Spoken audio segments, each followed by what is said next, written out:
Salut à tous, donc aujourd'hui petite vidéo parce que j'ai eu pas mal de demandes suite à la vidéo d'affûtage du Yakult sur comment on affûte un couteau avec une émouture classique, quoi, symétrique, c'est-à-dire cette forme-là. En fait ça peut préparer avec le Yakult, donc je vais vous montrer, du coup je vais prendre pour exemple un couteau chef français là, de la gamme Pro, que j'ai fini il y a longtemps mais qui sert à la maison un peu tout le temps. Et montrer comment on affûte, en particulier en plus le chef français qui a un couteau avec une émouture, donc un tranchant qui varie, qui est un peu plus épais ici, qui va être un peu plus fin là, qui va être très fin ici. Et donc du coup, comment faire ça? Voilà, comment faire ça avec des pierres qui ne soient pas des pierres très chères. Donc il n'y aura pas de pierre japonaise. Je vais utiliser en premier une pierre très basique qui s'appelle la Norton India. Celle-ci c'est une double face, donc très gros grain et grain moyen. Et on va finir l'affûtage après, histoire d'avoir un tranchant vraiment fin. Enfin vraiment fin, on peut aller plus fin, mais très très fin pour un usage courant, avec une pierre des Pyrénées. Donc c'est deux pierres qui sont assez abordables, qui coûtent pas très cher et qui sont faciles à utiliser, faciles à trouver. Notre chef français, alors là il coupe évidemment, donc je vais le déglinguer complètement.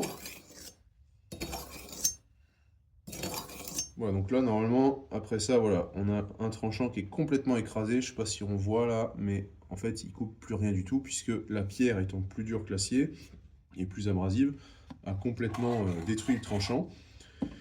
Et donc comment on fait pour raffûter un couteau qui coupe plus du tout, avec une pierre pas chère et pas être un maître en affûtage pour autant? C'est assez simple. Donc là, j'utiliserai pas cette meule là, c'est juste comme support, ça me permet de surélever un peu la pierre pour pouvoir être plus à l'aise.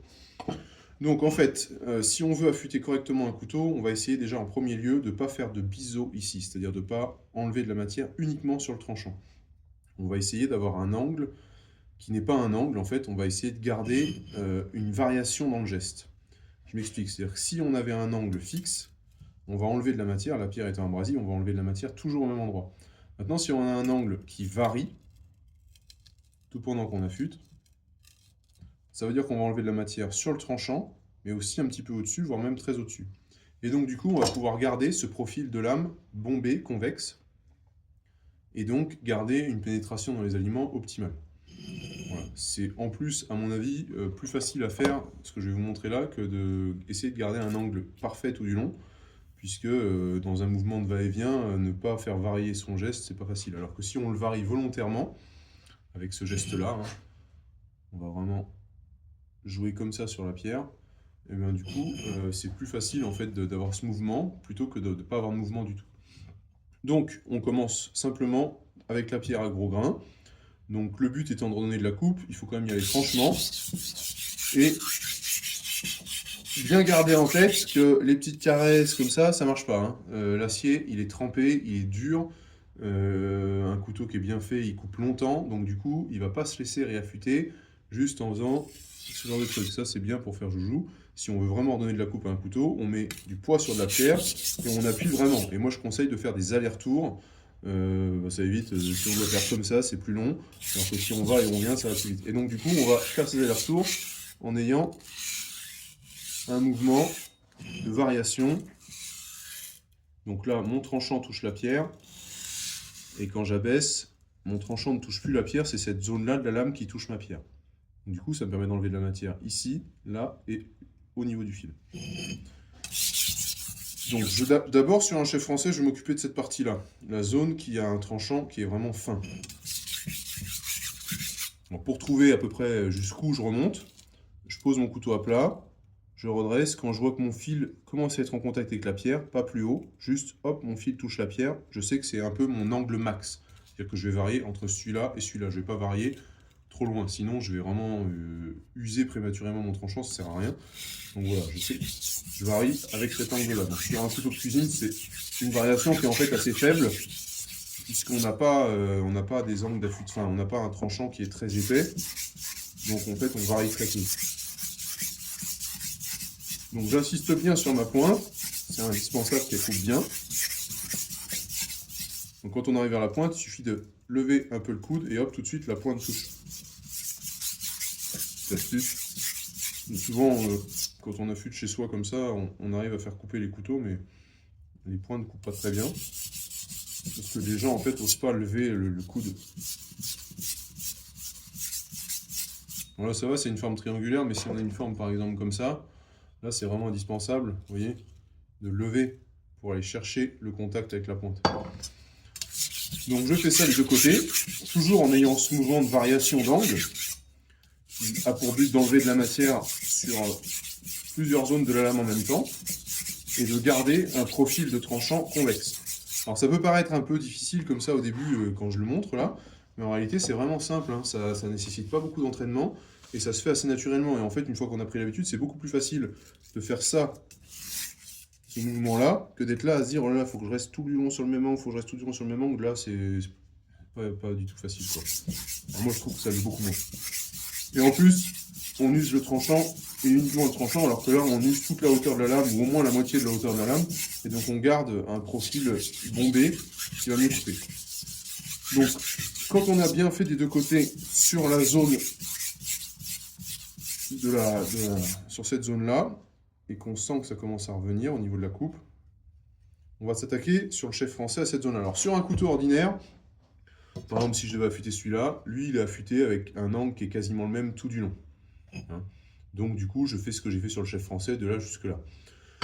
Sur le chef français qui est particulier, vous voyez, la lame est beaucoup plus épaisse ici, et beaucoup plus fine là. Hein. C'est pas du tout la même. Là, c'est flexible, c'est fin. Ici, c'est raide, ça bouge pas. Et pourquoi c'est raide ici? Pour qu'on puisse taper sur des os, sur os de volaille ou autre, on peut se servir des 5 premiers centimètres du couteau comme d'une feuille. Voilà, et sans craindre de débrécher le tranchant. Donc ça, il n'y a pas de secret. Pourquoi le couteau supporte ça? D'une part parce que le dos est plus épais, et parce que le tranchant aussi, il a une ogive qui est plus forte au niveau de cette partie-là. On a une ogive, une forme de tranchant qui est plus bombée.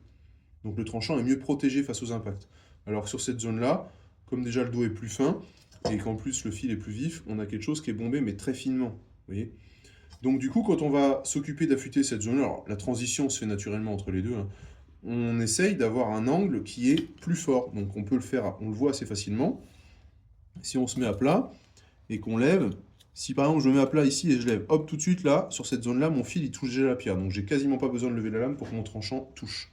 Donc l'angle, l'ogive est très fine. Maintenant, si je me mets là et que je lève juste un peu, là je vois, il reste un peu de matière. Donc il va falloir que j'aille au moins jusque là. Voilà, là mon tranchant touche. Donc en fait, je vais varier entre là et là. Voilà. Donc en fait, j'exagère un peu plus mon mouvement pour aller chercher de la coupe et conserver mon ogive qui est plus forte et qui protège mon tranchant sur cette zone-là. Alors, la Norton India, donc cette pierre-là, là, j'utilise à l'huile. Moi, je trouve qu'elle marche mieux à l'huile qu'à l'eau, parce que comme elle a un grain assez gros, elle est trop poreuse pour l'eau. Donc, j'insiste bien sur cette zone-là aussi, parce que même si elle est plus épaisse, il faut quand même qu'elle puisse couper finement aussi, donc ça fait bien affûter. Mais j'exagère, je vais faire moins vite, parce que je vais trop vite, j'ai l'habitude, mais voilà, le mouvement, c'est ça. Angle faible, angle beaucoup plus fort. Et donc du coup, entre les deux, eh bien, je rejoins les deux points, et donc je crée un enlèvement de matière qui se fait sur toute la zone du tranchant ici, et pas juste sur le fil. Et donc je garde mon couteau avec un bon profil. Et donc il s'use beaucoup moins vite en plus, et il coupe plus longtemps. Alors, vous allez me dire à quel moment je m'arrête, parce qu'on peut y passer un certain temps. En fait, ça va assez vite. Hein. Dès qu'on sent qu'on a retrouvé du mordant, qu'on sent qu'on a une petite bavure qui se crée là sur le tranchant, ça veut dire que, voilà, là on la sent vraiment bien la bavure ici. Là on la sent aussi. On passe le doigt comme ça et on cherche à sentir une petite bavure. Et quand on la sent sur toute la longueur de la lame, surtout, pas juste sur une partie, eh ben on est bon pour...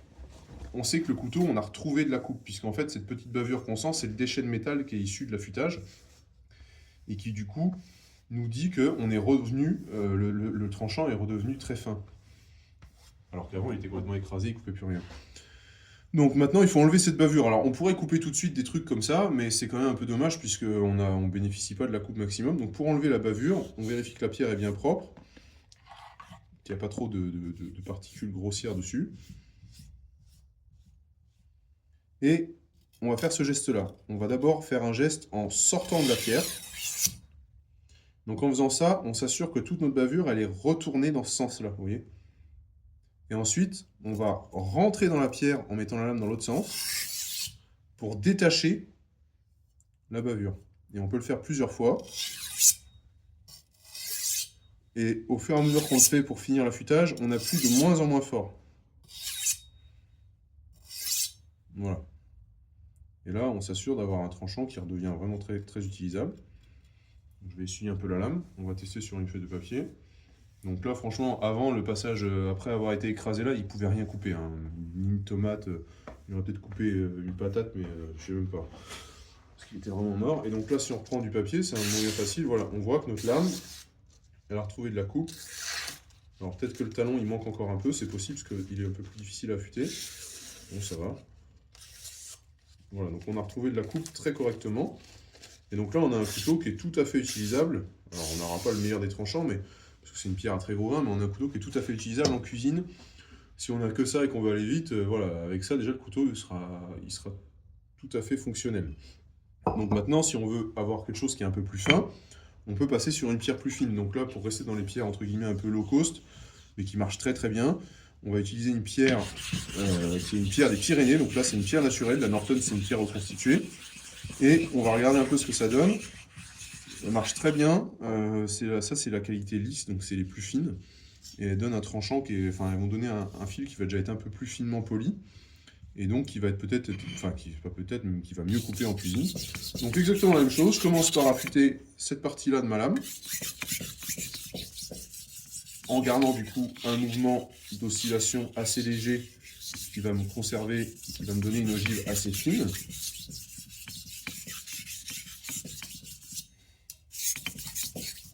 Et de côté toujours. Hein.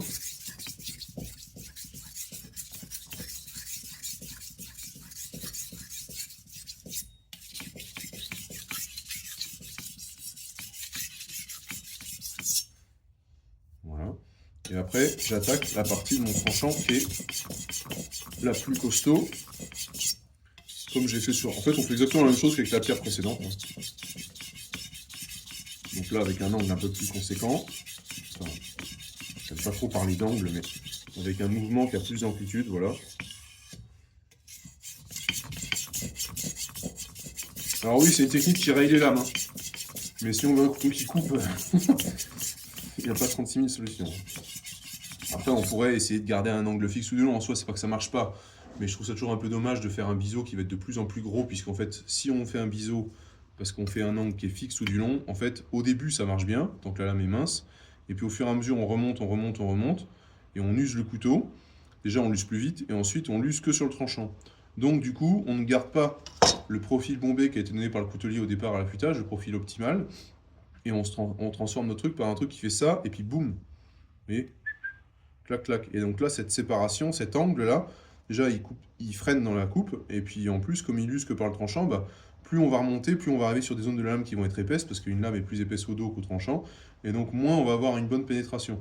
Alors qu'en faisant cette variation d'angle-là, on a quelque chose enfin, on garde une géométrie de lame qui va conserver sa pénétration plus longtemps dans le temps. Voilà, et là j'ai envie de dire grossièrement, hein, si on veut un truc très fonctionnel, c'est largement suffisant de s'arrêter là. Donc après, on finit toujours pareil notre petit démorphilage.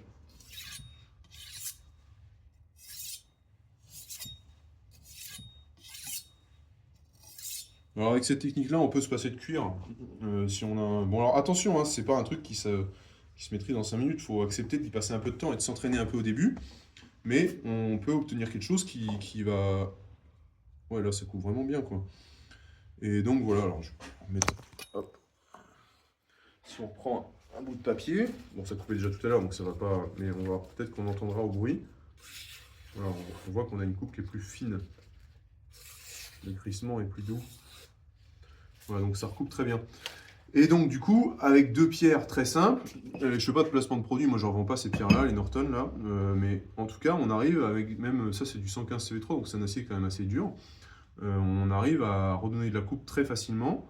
Il faut juste le petit secret, enfin c'est pas un secret, mais en tout cas l'erreur à pas faire, c'est de s'entêter à vouloir affûter un couteau avec un couteau qui coupe plus du tout, avec une pierre trop fine. Si on commence avec une pierre trop fine, on se retrouve systématiquement avec le problème de ne pas pouvoir enlever assez de matière pour recréer de la coupe. Donc il ne faut pas avoir peur d'attaquer l'affûtage avec des pierres avec des grains beaucoup plus gros. Les Norton India, l'avantage c'est que ça doit coûter une trentaine d'euros, ça mange n'importe quel acier, même les aciers très durs, ça passe. Et même pour des outils, les haches, les planes, tous les trucs qui traînent dans les tiroirs qu'on n'arrive plus trop à faire couper avec ça déjà. En plus, celles-ci, elles sont double face. Le grain marron, là, enfin gris, là, il est encore plus gros. Donc ça gratte fort. Et une fois qu'on a retrouvé de la coupe, qu'on a bien morfilé, soit on s'arrête là, soit on passe sur des pierres avec des grains plus fins. On peut aller jusqu'à des grains très très fins pour transformer les fameuses rayures là qu'on a ici. Là. On va les transformer par un polissage en fait. C'est-à-dire qu'on va transformer ces rayures-là par quelque chose de miroir en allant sur des pierres au grain, je sais pas moi, 3000, 6000, 10 000. On peut aller très haut. Hein. Bon, moi je pense que ça sert à rien parce qu'un outil, un couteau, c'est d'abord un outil qui vise à être utilisé tous les jours et donc qui va prendre des dents, s'abîmer, qui peut être maltraité, tomber par terre, etc. Donc c'est encore plus pénible de le retrouver abîmé quand on a passé, je sais pas moi, une demi-heure ou une heure à le surpolir pour qu'il soit super beau et tout. Voilà, les couteaux de la gamme pro, là, comme ça, ils sont mis dans toutes les mains. Il y a des mecs qui tapent avec tous les jours pour couper de la volaille avec le talon. Ça tombe par terre, ça passe dans les éviers pour être nettoyé. C'est pas spécialement toujours très bien entretenu, mais en fait, ils sont faits pour ça. Donc du coup, il faut adapter aussi notre capacité d'affûtage. Si on a un outil qui est utilisé tous les jours, bah voilà, faut accepter des fois un peu l'abîmer ou maltraiter. Et donc pour l'entretenir, il faut qu'on ait quelque chose, un moyen de faire qui est rapide et qui est efficace, et pas y passer 3 heures. Alors après, si on n'a pas envie de s'embêter avec les pierres, même celles-ci, c'est très simple d'entretenir ces couteaux-là, ou tout autre couteau d'ailleurs avec un fusil d'aiguisage. Alors moi je conseille les fusils acier qui ne sont pas abrasifs, ou très peu, et donc qui du coup n'usent pas prématurément les tranchants. Fusil Fisher à taillage fin, je crois, dans mèche ovale, là, ça marche très bien pour un entretien courant. On retrouve une coupe très correcte. D'ailleurs, tous mes clients cuisiniers, ils utilisent tous ces fusils-là, ils affûtent avec ça. Pour la plupart, ils n'ont même pas de pierre. Ils entretiennent uniquement leur couteau. Enfin, certains qui ont des pierres, pas tous. Mais j'en connais plusieurs, en tout cas, qui ont uniquement le fusil en cuisine et qui n'affûtent le couteau qu'avec ça. Et après, quand le fusil ne donne plus rien, ben, ils ne s'emmerdent pas à acheter des pierres. Hein. Ils me renvoient les couteaux et je reprends la lame sur les moutures. Enfin, je remets un coup de meule là-haut et puis c'est reparti, quoi.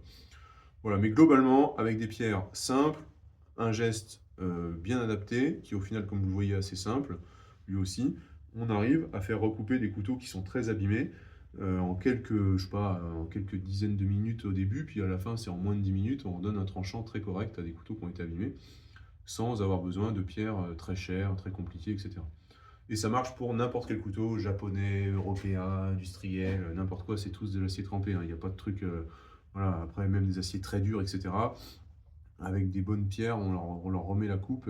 Et en plus, j'insiste, si on essaie de garder toujours ce profil bombé, et ben là, du coup, on a vraiment un couteau qui va durer plus longtemps et qu'on pourra affûter soi-même plus longtemps.